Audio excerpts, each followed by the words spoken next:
Okay, so picture the scenario, maybe familiar to some listening. You're just going about your day, maybe after a shower, and you notice something new, a little lump down there in the scrotum. Hmm.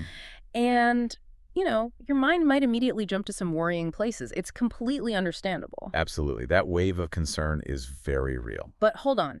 Before you spiral, take a breath. Because today, in this deep dive, we're looking at something really common and usually totally harmless: epididymal cysts. Exactly. We're basing this on some great revision notes, epididymal cyst overview and management. And our aim today is really to boil down that key info for you. Make it easy to digest, right? Spot on. So you get a clear picture of what they are, how they're managed, and importantly, we'll throw in some memory tips too. Perfect if you're revising or just want to know more. Great. So let's dive right in. What exactly is an epididymal cyst? Lay it out for us. Okay, so in simple terms, it's a fluid-filled sac, Mm-hmm. and it forms within the epididymis. Right, the epididymis. Remind us where that is again. It's that tightly coiled tube that sits right behind the testicle. You can think of it as the sperm's finishing school and storage unit, basically, where they mature. Finishing school. I like that. Okay. And these cysts, Yeah. super common. And the really crucial point right from the start, they are benign, completely non-cancerous. That's the headline, isn't it? Benign. Absolutely. And they're actually one of the most frequent reasons people go to their GP about a scrotal swelling. Okay, so fluid sacs in the sperm's finishing school. Got it. Now, the notes also mention spermatocele. Are they the same thing, just a different name? Ah, good question. They're very closely related, but not exactly the same. Spermatocele is technically a type of epididymal cyst, where the fluid inside actually contains sperm cells, spermatozoa. Ah, okay, so it's about the contents. Precisely. But honestly, for understanding the basics and definitely for revision, the way they present, how they feel, how they're generally managed, it overlaps so much. So for practical purposes, we can mostly think of them together. Largely, yes. The core knowledge you need covers both. Makes sense. So what actually causes these things to form? Is it like an injury, or what's the mechanism? Well, that's the interesting bit. Often, the specific trigger, it's unknown. Oh, right. That can be a bit unsettling, can it? Not knowing why. It can be. But the underlying mechanism we do understand is generally thought to be a blockage, some kind of obstruction within those little tubes, the ducts, inside the epididymis. Okay, so like a traffic jam in the sperm highway. Kind of, yeah. Yeah. Or think of like a tiny kink in a garden hose. The fluid that normally flows through just can't get past easily. And it backs up. Exactly. It accumulates behind the blockage, can't drain properly, and eventually that buildup of fluid stretches the duct wall and forms a little sag, the cyst. Right, that makes physical sense. Now, are some people more likely to get these than others? Are there risk factors we should know about? Yes, there definitely seem to be factors that increase the chances.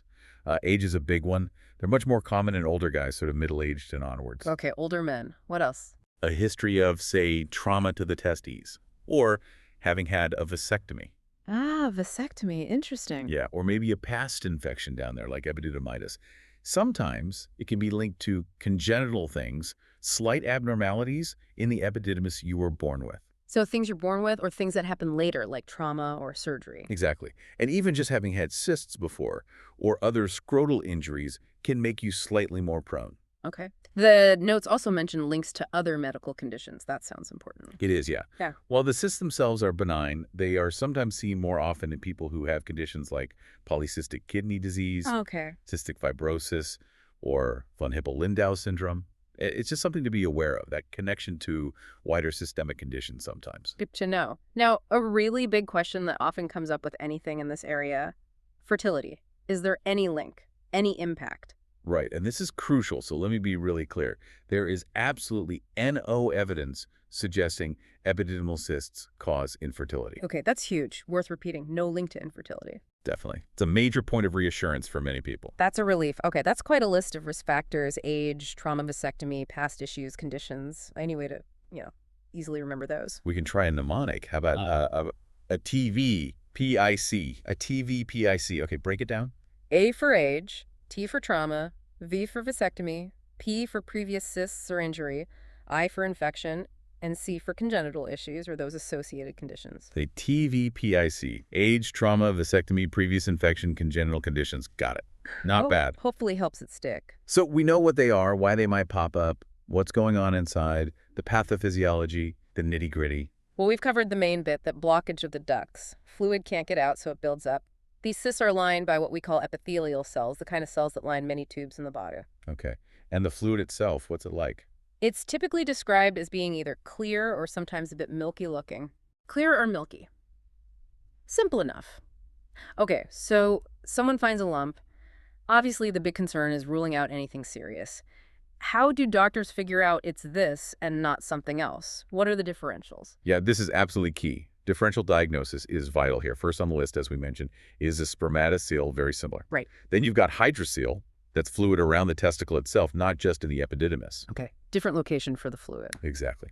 And varicocele, that's large veins, feels totally different on examination, often described like a bag of worms. Bag of worms. Memorable, if slightly unsettling. What else is on that list? Well, the big one you must rule out is a testicular tumor. Any new lump needs careful assessment to exclude cancer. That's priority number one. Absolutely crucial. Then there's inflammatory thickening of the epididymis, could be acute or chronic, and some rarer things like adenomatoid tumors, maybe an abscess near the testes, or something called an epididymal cystic lymphangioma. Okay, less common one. And finally, don't forget lipomas, benign fatty lumps, which can occur in the scrotum too, just outside the testicle usually. Wow, okay, quite a few possibilities there. Another mnemonic needed, maybe? Let's give it a shot.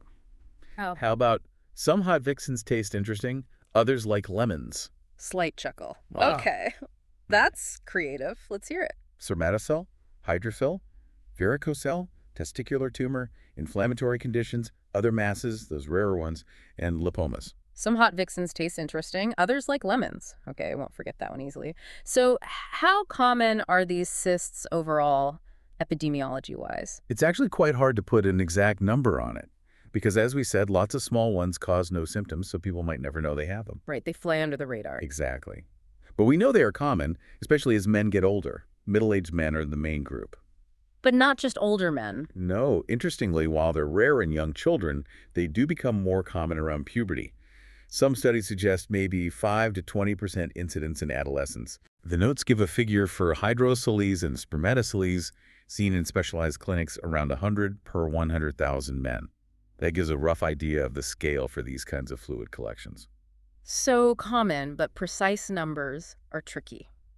Got it.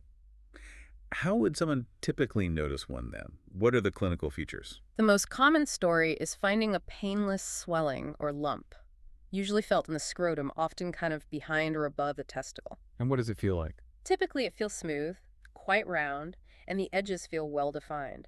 They often start small, but they can grow over time. Can you get more than one? Yes, definitely. You can have multiple cysts, and sometimes on both sides, so bilateral. And you said usually painless. Usually, yes, especially when small. If they get larger, though, they might cause a bit of discomfort, maybe a dragging sensation or a dull ache. That's often when people seek help. Okay. And what about during a physical exam? What does the doctor look for? So the doctor will carefully feel the scrotum, palpate it to check the lump's size, shape, consistency. One really key diagnostic clue is transillumination. Ah, yes, shining a light through it. Exactly.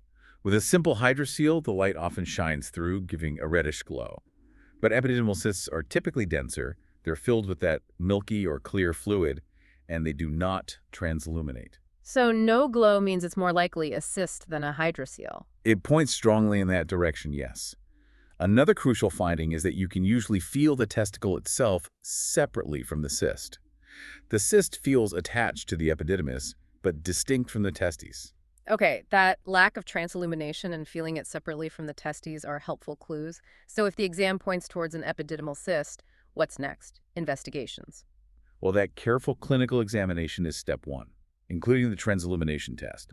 But the gold standard to really confirm it, see its exact size, location, check the contents or fluid, and importantly, rule out other things. Ultrasound. Ultrasound, exactly. A scrotal ultrasound is usually the next step. It gives a really clear image. And what about sticking a needle in to draw off fluid? Does that help? The notes specifically mention that aspiration drawing fluid off isn't generally that useful for diagnosis, and it's not usually needed for treatment decisions either, as we'll see. Okay, so ultrasound is the key investigation after the exam. Now, let's say it's confirmed it's an epididymal cyst. What happens then? What's the management? A lot of the time, if it's small and not causing any bother, no pain, no discomfort, the approach is simply observation. Just keep an eye on it. Pretty much. Maybe suggest regular self-checks or have a doctor check it periodically just to see if it changes. But what if it is causing bother, if it's large or uncomfortable? Then options change. Surgical removal, actually taking the cyst out, can be considered. That's usually reserved for symptomatic ones. Okay. And what about that aspiration idea, just draining it? It is an option. You can drain the fluid with a needle, but the big downside is recurrence. It just fills back up again. Very often, yes. Yeah. The sac is still there. So aspiration alone often isn't a permanent fix. For children, if they have severe pain or the cyst persists, surgical removal, excision is more commonly recommended. And any other treatments? There's mention of percutaneous aspiration followed by injecting a sclerosant. Sclerosant. What's that? It's a substance that basically irritates the lining of the cyst sac, causing it to scar up and stick together, hopefully preventing it from refilling. The notes quote about an 85% success rate for this with spermatoceles and epididymal cysts. Interesting alternative to surgery. Yes. And one of the things, sometimes they just resolve on their own, spontaneously disappear over several months. Really? Without doing anything? Yep, it can happen. So quite a few options depending on the situation. What about the long term? What's the prognosis like for someone with these? Overall, it's excellent. Really, really good. We keep saying it, but it's worth stressing. They are benign. They do not increase your risk of testicular cancer. That's the main thing people worry about, isn't it? Absolutely. So the vast majority are asymptomatic, need no treatment, and have a great outlook. Even if surgery is needed, the outcomes are generally very good with low complication rates. Fantastic news. Are there any potential complications, though, either from the cyst or the treatment? Complications are pretty uncommon. We mentioned recurrence after aspiration. That's probably the most frequent issue if you go down that route. Okay. Infection of the cyst itself can happen, but it's rare. If you have surgery, then the usual surgical risks apply: bleeding, infection, maybe a scrotal hematoma, which is like a blood collection or bruise. Standard surgical stuff. Pretty much. And extremely rarely, the cyst itself could twist torsion of the cyst. That would cause sudden sharp pain. But again, very uncommon. Okay, so mostly minor or rare issues. Good. So let's wrap this up. What are the absolute key messages about epididymal cysts we should take away? Right. Number one, they're common, especially as men get older. Number two, they're almost always benign, non-cancerous fluid sacs in the epididymis. Benign is the word. Definitely. Number three, diagnosis usually involves a clinical exam looking for that non-transilluminating lump separate from the testis confirmed with an ultrasound. Exam and ultrasound. Got it. Number four, many need no treatment, just observation. If symptomatic, surgery or aspiration with sclerosant are options, though aspiration alone often leads to recurrence. And number five, prognosis is excellent. No link to cancer, no link to infertility. Perfect summary.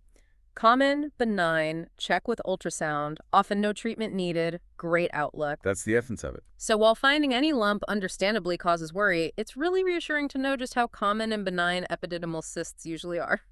Thanks so much. That was a really clear deep dive. Our pleasure. And for you listening, the takeaway message maybe is, be aware of your body.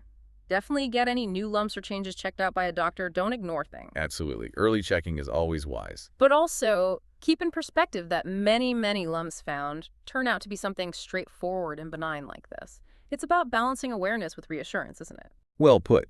And if you are studying for exams or just want more high-yield medical revision content, do check out passthemsra.com. And there's also freemsra.com for, well, free resources. That's right. Both are excellent places to go for more revision help. Brilliant. Thanks again.